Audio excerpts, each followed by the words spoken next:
My name is Josh Crosby. I am the Associate Worship Pastor and Music Director at Liberty Greenbrier in Chesapeake, Virginia. Just have been wanting to do a walkthrough of what I've been doing in Ableton for a little while and just kind of show what's been working really well for me. I've gotten into a rhythm where pretty much every week I just have to spend 20 minutes just piecing together my set for the week, putting in any variables that we may have that are a little different, and not too much else other than that. And it's pretty much a beast. It does a lot for me. So I'm just going to walk you through it little by little and just put it out there and then see if anybody has any questions. I love answering questions about this stuff. So if you do, feel free to just let me know in comments on wherever this video is posted, and would love to help you out with that. But essentially the way I have been using this set is as a huge master set. Whereas for a Sunday morning on a weekend, we would just have a set list for that morning, which is indicated over here on the right by Setlist. This is where I will piece together my working set for each week. And then apart from that, if you scroll down, you'll see my huge song library. And so you'll see the beginnings of songs or count-offs, or if it's just a song, it will just be in one horizontal row, one scene. Whereas for other songs, say for instance, let's see here, Glory to Glory, we do a lot of transitions in our service where we will start a song, then we will loop the intro, and then we will go into the song at a given time later on. So we'll need that intro to loop. I'll get into that a little bit later about how that actually happens, but you'll see that here I have Glory to Glory, and then I have the intro, and then I have song, which is the rest of the song. But continuing to scroll down, I just have the rest of our song library. And when I go to make our set for each weekend, I will select the song that I need. So say I need Trust It All. Then I will select those scenes. I'll hit Command X to cut, and then that just takes a second because it's a big file. Then I go up here wherever I want to paste it in and hit Command V. So there you see I can just piece together whatever set I have each week, get rid of whatever I don't need, and then I'm going to hit Command Z a few times just to get those scenes back down to where they were. There we go. And other than that, I just have a few times we've used clicks down here. I have those here set up, and can throw in pads if I need to. I just have those saved essentially just to remember that we've done them, or that what their BPM is. So that's kind of the way things are working over here with my song list, set list that I piece together each week. So next, after that, I'm just going to start from the left over here with in-ears and work my way over. I am very OCD about how I keep things in my set. Whenever I drop in a new song, I want to make sure it's in the right format for the way I've done everything else in it. So a big way I do that is through groups. So you see I have these in-ear groups, and this is right here is control, which is just grouping together a few MIDI tracks that I'll get into. But just keeps things nice and tidy and allows me to be able to see things quickly at a glance, but also to clean things up for on Sunday mornings when I just want to look over at my computer and see the songs, instead of this huge mess of clips and stuff, since I've already done all the work on that on the front end. So I have my in-ear tracks grouped over here. These groups are not actually, if you notice, they're all set to sends only. What I've been doing with them is instead of routing them through the external out up here, and then setting the outs individually for each group, I'm actually just sending stuff through my sends. So if I pull up the sends over here, you'll see that I'm sending all of my click and my guide to in-ear over here. I just like this really clean over here with these return channels that are always there that allow me to quickly at a glance see VU meters for everything that is going out of those channels of my interface. So normally on a Sunday morning I'd have tracks set to 1 and 2, perk we send out 3, synth bass is 4, vocal stems is 5, pads will just go out 1 and 2, and then in-ears would go out 6. So that allows me to really quickly see exactly what's there. And then if I want to during the week, if I'm not at my interface, if I just want to monitor everything that's going through, then I can just select all of these and then just select 1 and 2 and be able to hear everything all at once. So come Sunday morning, I will just or Wednesday night for rehearsal, I will just go through and select the correct channels for each one, which takes 20 seconds. So not bad at all for turnover between using our interface and not using our interface, like whenever I'm tweaking stuff during the week. So anyway, back to going left to right. My click is actually a MIDI click, so I'm not using Live's built-in click at all. One of the things that really annoys me about it is your file, whenever you save it, doesn't save the metronome on-off state. So every time you reopen your file, you have to turn on the click again. If you don't remember, then it makes for an awkward, oh guys, sorry, I forgot to turn the click back on every time. So not very practical. But I'm using this thing called Foundations 2.0. This is from my good friend Will Doggett. I think you can check this out over at multitracks.com. I believe he has it available there, which is great. So if you're looking for a solution to be able to do something like this, that's definitely the way to go. It's basically got MIDI clips pre-programmed in that include 4/4, 3/4, 2/4, and there's even kind of weird stuff in there too. But I've kind of made some of my own custom MIDI files that I use along with it. But using a MIDI click opens up a ton of possibilities with what you want to do with your click, tweaking it from song to song. So if you look at my actual MIDI clip here, let me drag this out of the way.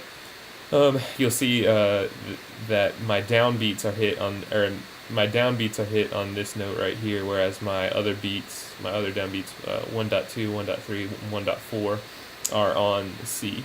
So I have actually dropped in custom click sound, which Foundation supports, and I have actually dropped in the native Ableton click sounds. So if you want to find those files, they are actually, if you right click on the Ableton app in your applications folder and hit show package contents, they're hidden up in there. If you need the full file path, I can find that for you.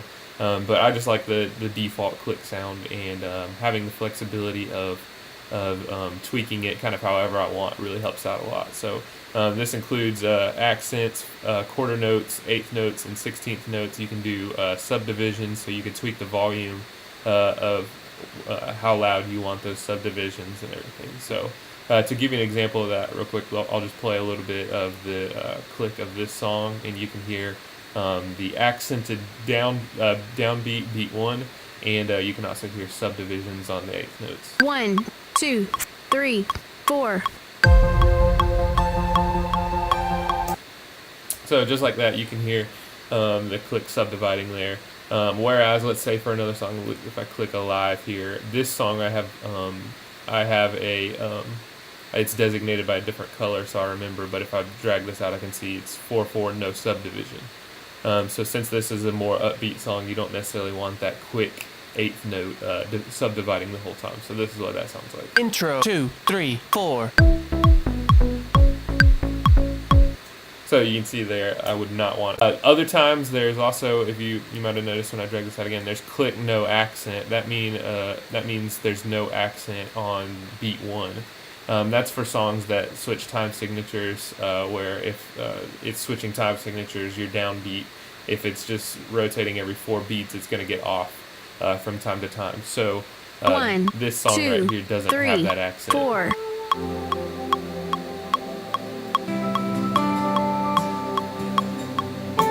So you'll notice that's a click that allows you to kind of just make sure that it's not getting your band off here in a different downbeat. So then right next to it, I have my guide channel.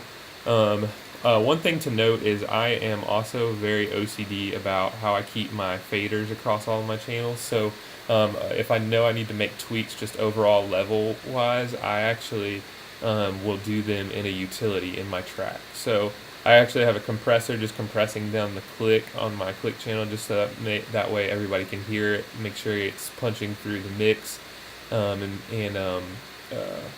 I'll get to what I do on my guide channel in a second.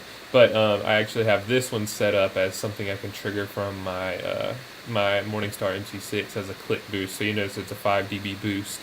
So if there's ever a part of a song where the band's starting to get off, and I'm like, y'all pay attention to the click, then I'll hit the boost and make sure that people are hearing that click there. So that's something I do there, and I just have that that on-off button right there assigned to a MIDI note, which is on my controller. So pretty helpful. On my guide track, I am actually running a little bit of a utility right here, just giving it a little boost. I can move that up and down depending on if I want it to be louder or softer. It just makes it cleaner there, so I can keep everything at 0 straight across my file. I'm also compressing it all the way down. So you'll notice, you'll see, let me play a little bit of 1, 2, 3, 4. But it's a compressor into a limiter, so I'm just really keeping it at, basically it's squashing it down and then making sure it doesn't get past a certain limit, but I also have a makeup gain control if I need it. But that allows whatever guide track I'm using, if I drop it in from Multitracks, if I drop it in from something I've made, if I drop it in from something somebody else has made, it's going to squash whatever that cue is into the same exact dB level, so we're going to be able to hear it no matter what. So it just helps out a good bit with that. Alright, next, this control section does a lot for me. So on Sunday mornings, I am the lead electric player, I am the musical director, so I have a talkback, and I am also running all of our tracks. So needless to say, and I'm also worshiping. So I have a lot to focus on Sunday mornings. And so what this group right here allows me to do is allows me to control kind of everything that I don't want to have to think about, everything to make things more automated, and make me think about less things on Sunday morning when it actually comes time for service. So the first one, which is probably the biggest one, this one has changed the way I use Ableton. This is a device from Isotonic Studios called Follow. And essentially what it allows you to do is it allows you to put in MIDI clips within its MIDI track that will designate what you want Ableton to do after a certain period of time. So I mentioned earlier how I have intros of songs looping. This is how I'm able to do that. So it looks like this device down here, which I honestly set up and leave in the background. I'll never touch anything on here because I have it all automated for me here. And then I have a switch on my foot controller that will send me to the next part of the song if I need to. So follow is very powerful. You make sure you have it set to clip end, so it's going to be paying attention to when the clip ends. That's on its track. So whenever that clip ends, it's going to perform whatever action is selected. So right now it's going to be next. So whenever this clip ends, you'll see this clip is 5 measures long, so it ends at bar 6, beat 1, which means it's 5 measures. Whenever that clip ends, it's going to automatically go next into the intro of this next song, in this intro scene. So it will jump down to the next scene. So let me play that back and let you see what actually happens.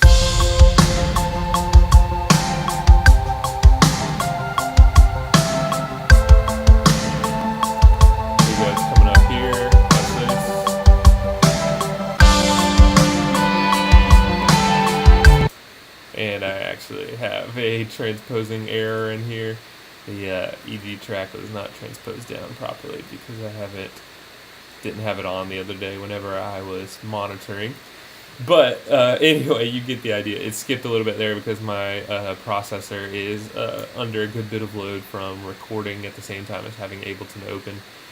But it normally jumps right down. And then the other thing that you'll notice is this next scene is set to repeat 4. Now I just have these labeled for my own sake, just knowing what's happening in the clip, and I will just rename them according to whatever they're doing. The titles of these tracks don't actually have any bearing on the track. What does it is you'll see here, so under your envelope automation, if you don't see this, make sure to click this E down here. You'll go to envelopes. then you can pull up this big list under follow of what action you want to do next. So if you want it to be again, you'll select again. If you want it to be next, then you hit next. And what you'll see is I've just drawn in a little MIDI dot right there. So normally if I took that out, it'd just look like a dotted line here. But what I'm going to do is put in, you can move it up and down, but you put in dot right there and make sure that it is enabled. If it is up, then that means it's enabled. If it's down, then that means it's not. So you want to make sure it's enabled.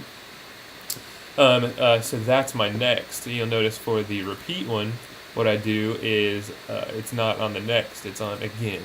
So there you see my dot right there that's up, which means it's going to repeat after 4 bars. So watch this.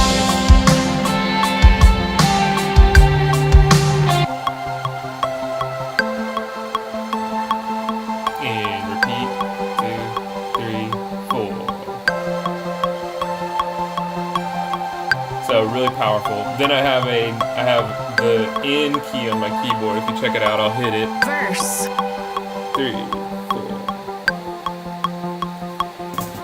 The N key on my keyboard, as well as a MIDI note that is sent from my MIDI controller, will send the next command whenever we're ready to go on. So the cool thing about this is you don't have to worry about lives, quantization, so the 1 bar quantization, whenever you have to make sure you press it within that bar, or else it will trigger too soon or anything. I'm not actually triggering the next scene. I am just saying it's time to go on to the next one. So in the middle of that, however long the repeated phrase is, so in this instance it's 4 bars, I can press it anywhere in that phrase, and I will want to press it somewhere earlier on in the phrase before the last measure, because the last measure will actually give me the cue to go into the verse. You heard there the second time whenever I hit the N key that it said verse.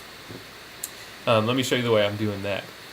So within my guide channel, I have it split up. So you'll notice how the first time it is just this section of bars. The second time it is this section of bars, and then the last time it goes on to the rest of the song. So that is how I split up my tracks for each of these. And I can get more in depth in another video if y'all are interested in how I'm splitting up my tracks between these scenes. There's a really simple way to do it that takes maybe 3 to 5 minutes, which I don't export, I don't consolidate or anything. It's just assigning start and stop times, which is super easy, and I drag over into the arrangement view. But what I do here to make sure that when it's repeating, it's not giving me the cue to go on, is I use my good friend the envelope view again. Hit that E, and then you'll go over here to mixer and then speaker on. And so what that is going to do is I'm going to draw in this dot right here, and I'm going to set it to off. So then I also will change the clip color. So if you go over here, you can change the clip color down here if you right click. But my clip color there is red, and that lets me know that it's going to turn off that cue whenever it gets into it automatically. So you see if I start this now, look down right here at this speaker on button. Whenever I start the scene, it's going to turn off. So you see there, and now it's got there, and then it's got the little red dot indicating there's automation.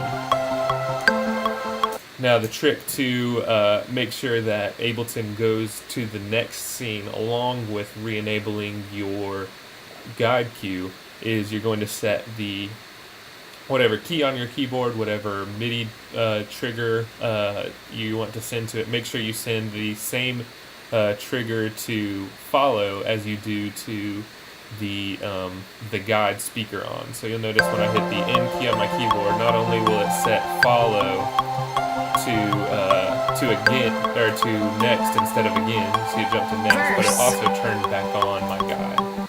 So that's a really handy way to be able to make that happen and be able to loop sections on the fly.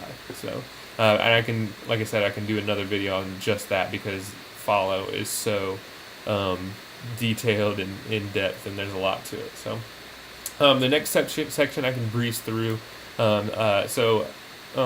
I don't want to be doing a lot of tap dancing on Sundays since I've got a lot of other stuff to do. Like I said, I play lead guitar, And so I have my MIDI pedals actually controlled by Ableton. So I've got my DD500 here. You can see they're all sent out on their own individual MIDI channels, 1, 2, and 3 for each pedal. And they're sent down USB through my Morningstar MC6. By the way, if you don't have one, get one. They're incredible. Fully customizable. You can get them to do whatever you want, literally. And their support is super helpful, and there's just so much you can do. But essentially, I'm just sending those program changes down their own individual MIDI channels. So you'll notice for my Big Sky, say I want to pull up the Big Hall preset, then you go to the MIDI clip, and all I'm sending there is just a program change on 23, and so that will automatically pull up the correct preset for that song for me. Next, I also have the Brothers Overdrive from Chase Bliss, and doing the same thing with that. So I have different presets set up for that, and all they're doing is sending program changes to it. So if you know what program change to send, Live will send it whenever the scene is triggered, which is awesome. My DD500, I'll have some where it's just a program change. If it's a patch that already is set with a BPM. If it's not, if it's just a generic dotted preset like you see here on Fierce, then I actually am sending the MIDI CC out on 80, which is what I have my tap tempo set into on my DD500. So that way it's actually it's a little more flexible than just sending out MIDI clock all the time, because there are songs where I don't always want MIDI clock sent out, and so that allows some more flexibility if I just have it manually tap in the tempo for me on those songs. So that's a great way to do that. I also have keys here. We actually have I have a keyboard that I gutted and put in a keyboard, a piano that I gutted, put in a keyboard, a Mac Pro running main stage and all kinds of plugins on it. And so this is actually set up over the network. So this is sending out channel 1 over network, and it's sending out the same exact type of program changes. But you'll notice that there's just different clips as I go through that will send out program changes for different sounds on that keyboard. The way you set up that network MIDI is through your, and I can do another video on this if this is something anyone is interested in as well. But you're going to go to Audio MIDI Setup under your system preferences. If this is not show MIDI Studio, then you'll see this option right here called Network. Double click that, and then it will pull up this MIDI network section. So you'll start a new session, and then you want to make sure on your other computers you have it set who may connect to me, anyone. And then in your directory they should be able to show up. So come Sunday morning or Wednesday night, whenever I want this to happen, I'll click on the Mac Mini, which is in our keyboard, and hit connect. So then you'll see over here participants that it's connected. We're on the same network MIDI session, and then any program changes that I send out from Ableton down this keys MIDI track will be sent to that computer, which is awesome. It essentially allows our keyboard players to just worry about playing, not have to worry about switching patches or any of the technical side of things. I can pre-program in all of the sounds for the weekend before they get in, and then it will all be taken care of them. They just have to sit down and play, which is awesome. Then we also run a drum pad that's in our that's next to our drummer. I have a long it's a long MIDI extension, and I'm just using MIDI interface, the Mio, I believe, which I ordered from Amazon. And this is sending. This is actually not sending program changes. The drum pad is actually sending back MIDI into my drum rack here. So I have. I actually have my drum pad sounds programmed in here, and I'm using a drum rack to switch back and forth between different sounds. So all of this clip is doing right here is just switching my chain selector. So there's a ton of videos out there on how to do this. The Austin Stone guys did one that was really great that will allow you to do that. I can link to that if anyone is interested. But check those guys out if you are interested in doing this. But I've been doing it for quite a while, and just have some simple presets to throw in some drum pad if our if our drummers want to have that flexibility. So there's a lot that I have going on in this drum rack with different sounds and everything. Your standard 808.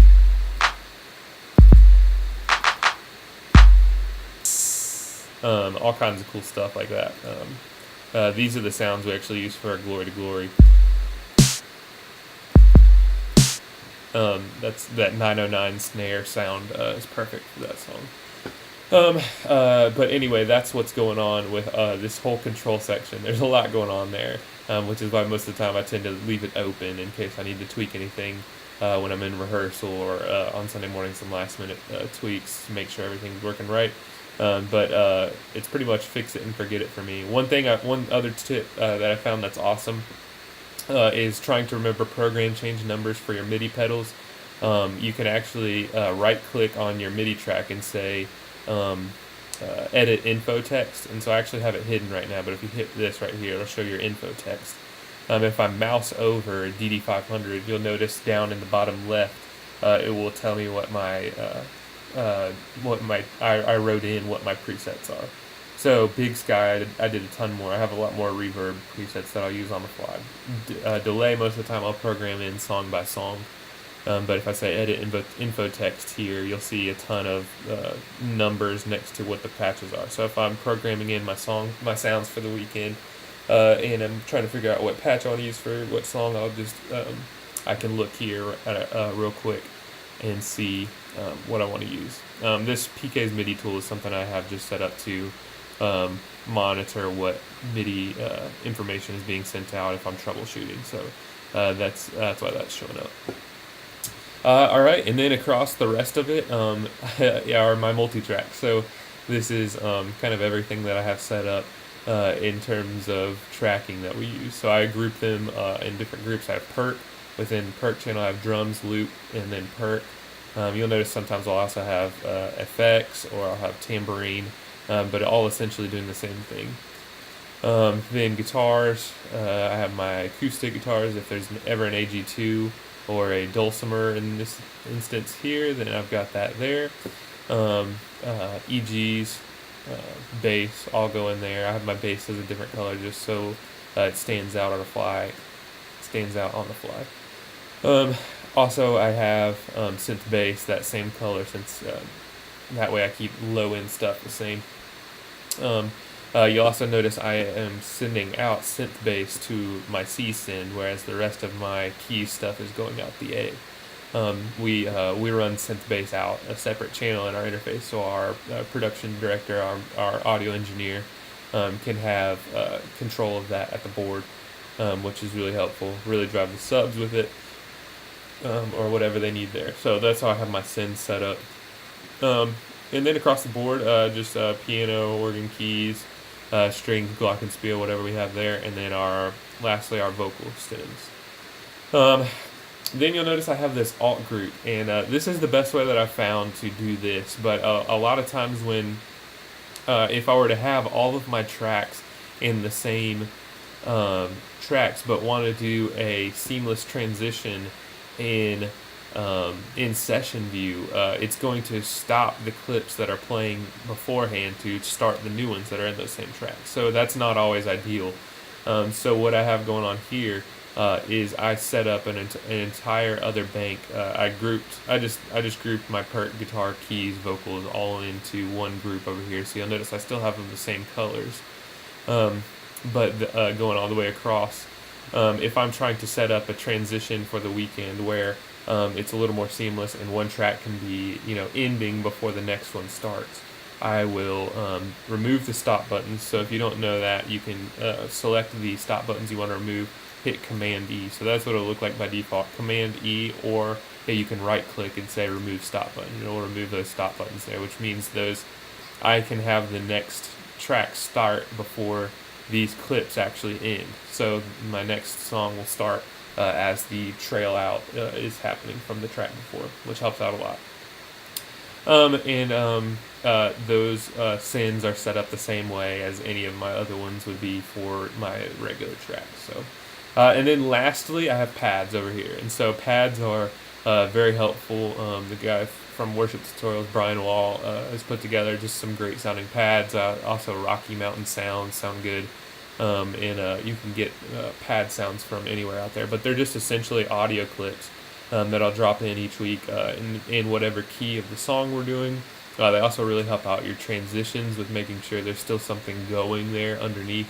And also during times when our campus pastor comes up to pray, or coming out of the pastor's message, we have a lot of flexibility to add in some pads and stuff and have some something going on in there. So that helps out a lot. And what I have these doing is actually pretty interesting. So they're just audio tracks. I don't tweak them at all. I just drop them in wherever I need them to be triggered. So here this week, this is our set list up front.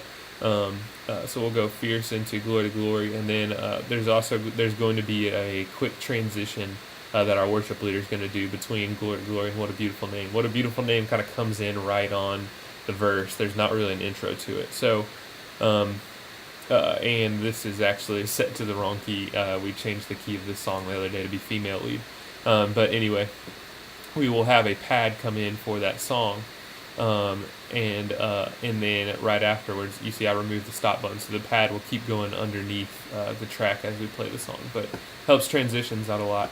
What I'm doing with that is I am running it through some processing. So I actually have some chorus, some auto pan going on just to give it a little bit of depth. And then the big thing that you'll want to do for your pads if you're doing it this way is actually run it through a reverb that has a good trail out. And so what that allows you to do is if I were to turn all of this processing off and just run just the pad, I'll start the pad. So you can hear it there in the background, but when it comes time for me to stop it, it stops immediately. So it's just very abrupt. So what I do is I run it through this processing. It has the reverb on it. Let me gain it up just a little bit for you so you can hear it a little better. And then also, whenever I start it, it's running through this processing. I'll gain it up just a little bit more so you can hear it. There you go. Now when I hit stop on my keyboard, or it goes into the next time where it hits a stop button, I hit stop, and here you go, listen.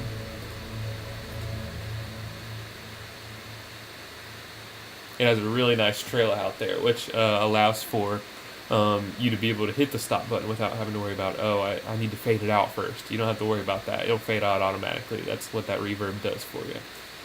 And so that makes things really easy to do when it comes to that. So this is a big, daunting Ableton file that I've got going, but I am able to do so much during the week. Like I said, that other stuff, if y'all want more in-depth videos about it, I can do that going into the follow device with selecting the next scenes.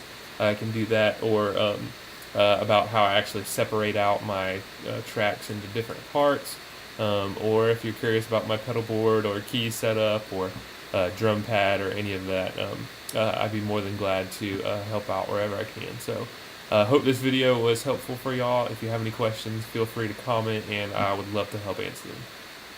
Thanks, y'all.